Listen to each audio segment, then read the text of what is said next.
Bismillahirrahmanirrahim. Assalamualaikum warahmatullahi wabarakatuh. Di video kali ini, admin kembali berbagi informasi seputar P3K, bahkan kuota untuk P2 dan P3 dari instansi.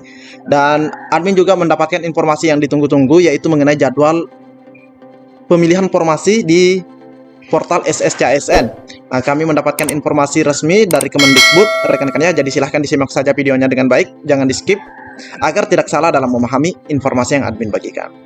Jika ada suara-suara berisik, abaikan saja rekan-rekan ya. Info video ini lebih menarik untuk kita simak bersama-sama.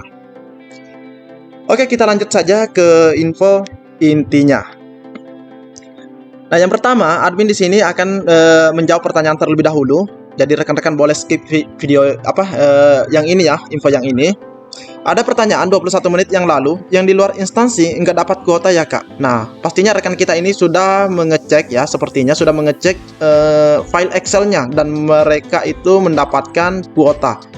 Namun penempatannya di luar instansi. Nah, di sini kita lihat berdasarkan file Excel ada 19.000 rekan kita yang ditempatkan di luar instansi. Namun muncul protes dari rekan-rekan guru di mana rekan-rekan kita itu merasa berat karena penempatannya itu sangat-sangat jauh. Ada yang tinggalnya di Pulau Jawa, penempatannya ada di Nusa Tenggara Barat, bahkan ada yang di Papua. Nah, tapi itu kita bisa maklumi rekan-rekannya jika diprotes. Akhirnya dilakukan revisi kembali dan Kemendikbud menarik atau menghilangkan penempatan non sekolah induk antar instansi atau penempatan yang di luar instansi. Akhirnya muncul kategori ini rekan-rekannya. Ada 3 kategori, sedangkan di sini ada 4. Ada yang mendapatkan kuota di tahun 2022 ditempatkan di sekolah induk dan penempatan non sekolah induk dalam instansi. Namun ada juga yang belum mendapatkan kuota di tahun 2022. Di tahun 2022 namun sudah dipetakan penempatannya di sekolah induk dan ada penempatannya non sekolah induk namun tetap dalam instansi. Rekan-rekan ya, namun sayangnya itu di tahun 2022 belum bisa diangkat. Kapan bisa diangkat? Nanti di tahun 2023. Jadi ada 27.000 rekan-rekan ya. Nah, selanjutnya dari 19.000 ini ada yang belum dapat ditempatkan. Jadi angka 19.000 ini ketika dilakukan perubahan, ada yang bisa ditempatkan kembali ke sekolah induknya, ada yang ditempatkan non sekolah induk masih dalam instansi, namun ada yang masuk dalam KLUT. Nah, ini ya, ini dalam KLUT atau waiting list, daftar tunggu untuk tahun 2023. Nah, ini ya, mereka sudah dipetakan, tapi untuk tahun 2023. Namun ada juga dari 19.000 ini yang sama sekali belum bisa ditempatkan. Nah, ini juga kita tidak tahu kapan mereka ini bisa ditempatkan.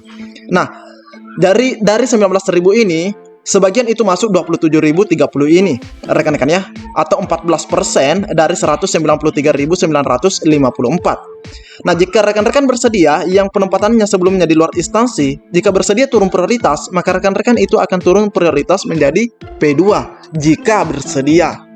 Itu kata kuncinya ya. Tapi jika rekan-rekan tetap mau menunggu tahun 2023, ya bisa diangkat di tahun 2023. Sebagaimana kalimat yang ada di sini, diharapkan dapat diangkat di tahun 2023. Nah, mapel apa saja yang bisa masuk di sini? Nah, mapel yang bisa masuk di sini adalah mapel yang sulit untuk dipetakan, yang pernah kemarin dicontohkan oleh pihak Kemendikbud rekan-rekan ya. Ya, kebutuhannya cuma 1, namun guru yang lulus di situ kemungkinan ada 2 bahkan 3. Nah, itu rekan-rekan ya. Jadi ini sekedar menjawab pertanyaan dari rekan kita yang sebelumnya mendapatkan penempatan di luar instansi. Selanjutnya kita ke jadwal. Nah, mengenai pengangkatan P3K, di sini sudah dimulainya ya. Pengumumannya itu 5 Oktober sampai 19 Oktober. Dan pendaftaran seleksinya itu sekaligus pemilihan formasinya itu 5 Oktober sampai tanggal 26. Namun admin mendapatkan info terbaru, ini sepertinya mengalami kemunduran. Nah, rekan-rekan ya, mengalami kemunduran. Nanti kita bisa cek sama-sama. Mengalami kemunduran untuk pemilihan formasi di tanggal 5 Oktober ini. Nah, jadi tapi tetap dalam bulan Oktober, rekan-rekan ya. Namun ada kemunduran sedikit. Nah, untuk memperjelas pernyataan ini, teman-teman bisa melihat di sini. Nah, ini dia rekan-rekan ya. Kami menghubungi barusan ya. Tadi kami hubungi ini pukul 14 di hari Jumat ini. Apakah 5 Oktober 2022 peserta P3K sudah bisa memilih formasi di portal SSC-ASN? Nah, di sini dikatakan berdasarkan jadwal pengumuman seleksi guru P3K 2022 bagi P1, P2, dan P3, jika tidak ada kendala akan diumumkan pada pertengahan. Nah, akan diumumkan pada pertengahan bulan Oktober, rekan-rekan ya, tahun 2022. Dan pelamar wajib mendaftar melalui aplikasi SSC-ASN BKN. Pelaksanaan seleksinya, jadi ini kalau pelaksanaan seleksi, ini untuk yang P2, P3, bahkan yang umum bisa saja rekan-rekan ya. Pelaksanaan seleksi guru P3K tahun 2022 melalui penilaian kesesuaian akan dilaksanakan pada bulan November. Nah, sedangkan kita tahu bahwa yang didahulukan untuk mendapat formasi itu adalah P1. Jadi untuk yang 5 Oktober ini sepertinya sedikit ada kemunduran untuk pemilihan formasinya rekan-rekan ya. Namun tetap di bulan Oktober. Seperti itu rekan-rekan ya. Jadi untuk yang P2, P3 insya Allah di sini ada di bulan November. Namun banyak yang mengatakan bahwa ini dijawab otomatis oleh mesin. Nah, seperti itu. Namun kita bisa lihat video berikut pernyataan dari Ibu Nunu bahwa itu real dari orang yang ada di dekat Ibu Nunu. Di ruangan Ibu Nunu, rekan-rekan ya. Oke, kita dengarkan videonya. Bahwa kami pun juga ada membuka layanan helpdesk dan itu orangnya ada, ruangannya di dekat saya. Mereka menjawab semua pertanyaan, baik melalui telepon langsung, bisa melalui ada call center, ada melalui Telegram, dan bisa juga melalui website kita. Terima kasih, itu yang bisa saya paparkan. Jika ada pertanyaan terkait dengan. Jadi itu tadi adalah paparan dari Ibu Nunu rekan-rekan ya, mengenai tim helpdesk dari Kemendikbud Ristek untuk P3K ini. Oke, selanjutnya kita mengecek mengenai penempatan guru lulus PG. Oke, selanjutnya kami juga mendapatkan keputusan Menteri Pendayagunaan Aparatur Negara dan Reformasi Birokrasi untuk Kabupaten Padang Pariaman, ini nomor 438 tahun 2022. Nah, di sini kita lihat rekan-rekannya terlebih dahulu, usulan formasi untuk daerah ini itu hanya ada 120 pada waktu itu.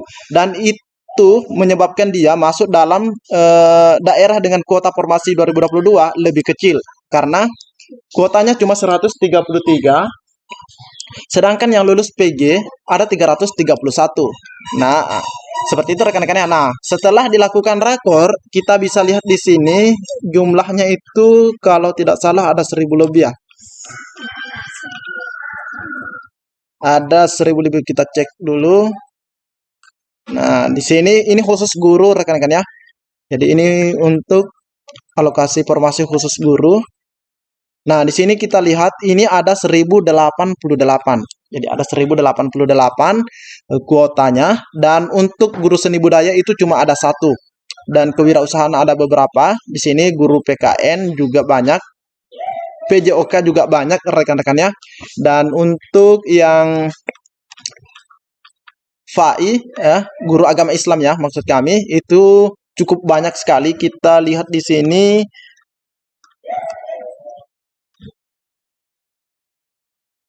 ini ada 203 rekan-rekan ya. Ada 203 untuk guru agama Islam. Jadi banyak sekali. Untuk bahasa Indonesia juga cukup banyak, kecuali bahasa Inggris. Ini hanya ada 1, 2, 3, 4, 5, 6. Untuk guru BK cukup banyak juga, dan guru kelas juga sangat banyak rekan-rekan ya. Sangat banyak di sini. Untuk guru IPS di sini admin lihat cuma 1 dan kebutuhannya juga cuma 1. Nah, alokasi formasinya itu atau penempatannya di SMPN 01. Nah, Kayu Tanam rekan-rekan ya. Jadi ini adalah informasi yang dapat admin bagikan mengenai kuota P3K dan unit penempatannya serta jadwal dari Kemendikbud. Mungkin cukup. Assalamualaikum warahmatullahi wabarakatuh.